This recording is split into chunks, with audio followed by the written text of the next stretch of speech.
जब आप कोई अनुष्ठान करते हैं तो जब भी आसन से उठते हैं तो उस समय करना क्या चाहिए कि आप जल को आचमनी से जल को धरती पे छोड़ें और उसको जल से फिर माथे पे तिलक लगाएं, तब आसन को छोड़ो। आपका भजन लोक हो जाएगा, सुरक्षित हो जाएगा, अलाय बलाय से उसके ऊपर कोई प्रभाव नहीं पड़ेगा, इंद्र उसको चुरा नहीं सकता।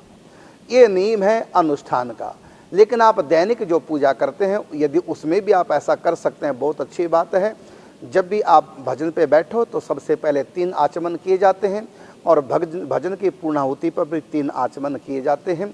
और जब आप आसन से उठो, यदि आप जल छोड़कर इस प्रकार से आप माथे पे तिलक की तरह नहीं लगा सकते, प्रणाम कर सकते, कम से कम धरती माता को प्रणाम करके उठना चाहिए। और जब भी आप आसन पर बीच में उठना पड़ जाए, कोई अनुष्ठान कर रहे हैं, बीच में कहीं आपको आसन से उठना पड़ जाए बाथरूम के लिए, कोई विशेष कोई आवश्यक काम पड़ गया और उठना बहुत जरूरी है, ऐसी स्थिति में आप उठिए प्रणाम करके 3 आचमन करके। लेकिन जैसे ये आपका आसन है, जब आप उठेंगे तो आसन को एक किनारा ऐसे मोड़ के चले जाएं।